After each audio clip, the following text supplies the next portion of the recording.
Y'all see the title, man. Let's get to it. What's the first thing that comes to mind when you think of the 1996 Chicago Bulls? Well, probably the fact that they're the greatest team of all time. The Bulls won 72 games en route to the championship, ranked number 1 in offense and number 1 in defense in the league. At a glance, you'd assume that this was the most dominant version of the Bulls we've ever seen, and the best that Michael Jordan has ever played at. Over the decades, people have worshipped this team. Nobody has ever said a single bad thing about them because they're considered the pinnacle of NBA basketball. Facts. However, out of all 6 of Jordan's finals appearances, did you know that his performance in the 1996 finals was actually by far his worst finals ever? You can argue that this was his worst playoff series ever. But because the Bulls won the title, it's been glossed over how Jordan had the most miserable games of his career.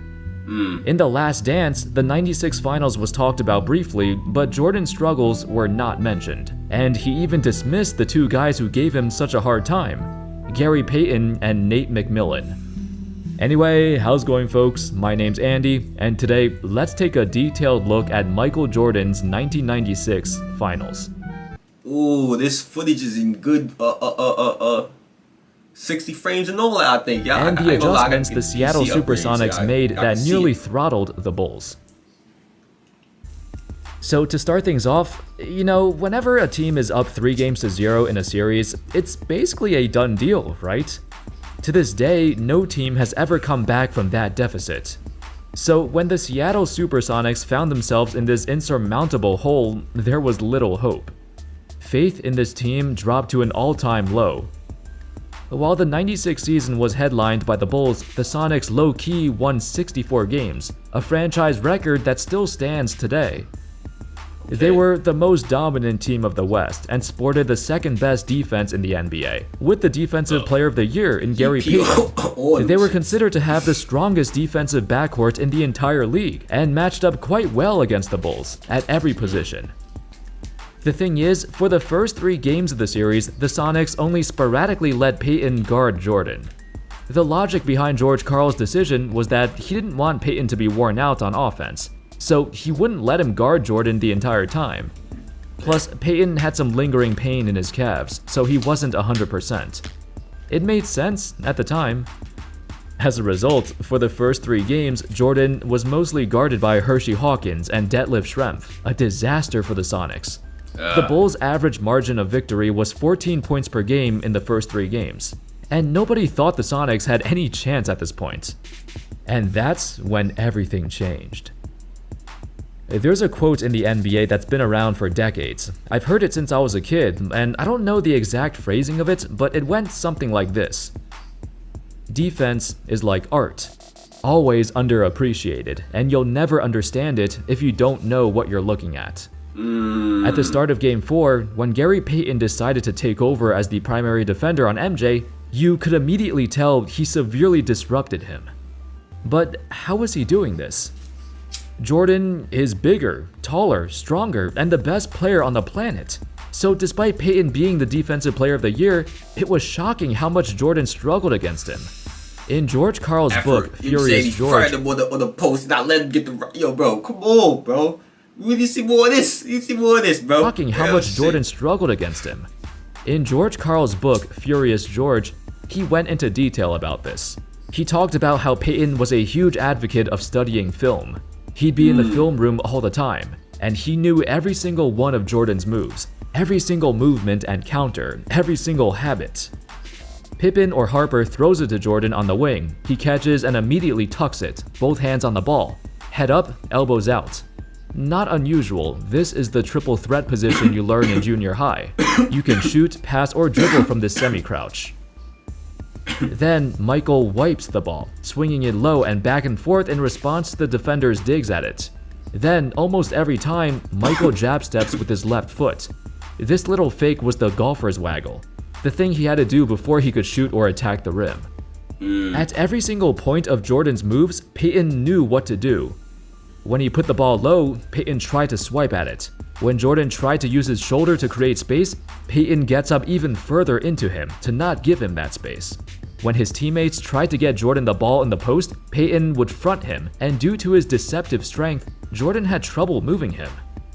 In the following 3 games, from games 4 to 6, these were the numbers Jordan put up. In 2 of those games, he shot horrendously.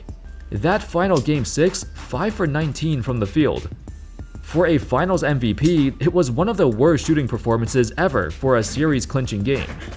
Even in Game 5 when he shot well, he only had 1 assist, due to the Sonics adjusting their game plan to shut everyone else around him. Jordan finished the series averaging 27 a game on just 41.5% from the field. Both are the lowest he's ever put up in any of his 6 finals. The Chicago Bulls ultimately won the So if that's the low, if that's the low, that's tough. series in Game 6. But nobody has ever seen MJ look so human. One thing to mention is that it wasn't just Jordan who struggled in the series. From games 4 to 6, Scottie Pippen was even worse. The Sonics' defensive game plan extended far beyond just putting Payton on Jordan. In that finals, they popularized what we call nowadays as strategic doubling. Back in the day, if you couldn't guard your man one-on-one, then you call for your teammate to help you out. The Sonics, though, were very methodical in how and where they double-teamed MJ. They would very quickly send doubles when Jordan is at his worst possible spots, areas that could cut him off and force him into a bad position. The Sonics defense moved like a string. They were such a dynamic and versatile defensive team that used every trick in the playbook to gain an advantage. The most important part was their physicality. As Payton described, quote, "A lot of people backed down to Mike. I didn't. I made it a point. I said, just tire him out. I just kept hitting him and banging him and hitting him and banging him, and it took a toll on Mike." Besides Payton, there was another guy who did not get his due, Nate McMillan, a former all-defensive player. At this stage of his career, though, he was on the way out. He was getting older and wasn't the same player he used to be, and retired a couple years later. McMillan also struggled with injuries all season long, even missing 2 of the 6 finals games with a back injury. And he only got meaningful minutes in 2 of the 4 games he appeared in. But in those 2 games, games 4 and 5, the Sonics won both of them. Was it a coincidence? Well, I don't think so. In those 2 games, whenever McMillan was on the court, the Sonics had an absurd offensive and defensive rating.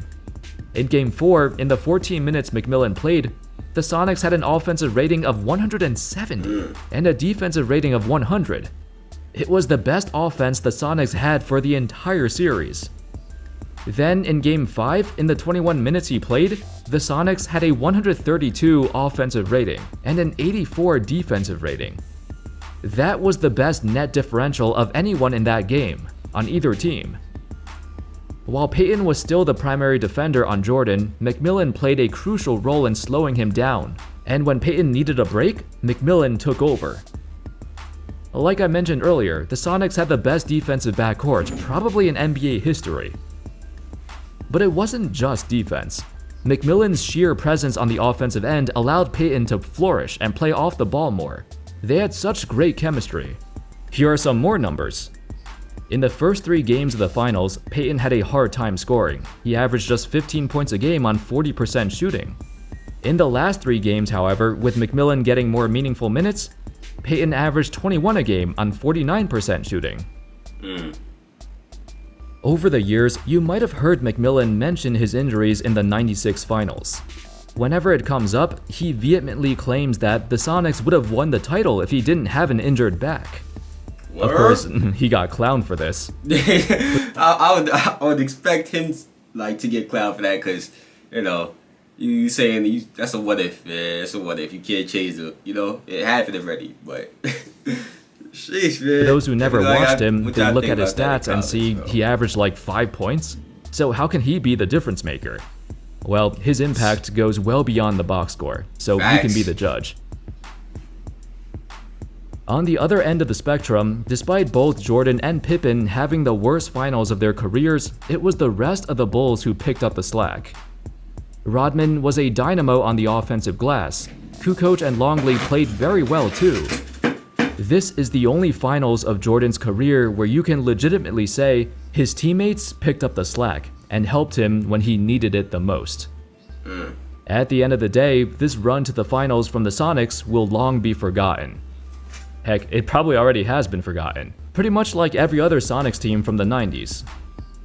Whereas for MJ and the Bulls, it solidified his legacy and this season as the greatest season and greatest team of all time. The more intricate details, however, are important to remember. It was the most difficult finals opponent MJ has ever faced. Thank you all so much for watching. Let me know your thoughts in the That's the end of this one, y'all. You know what I'm saying? If y'all enjoyed, you know what I'm saying? Click on the last reaction. Tell me what you think about it in the comments as well. Subscribe, and I'm out of here, man.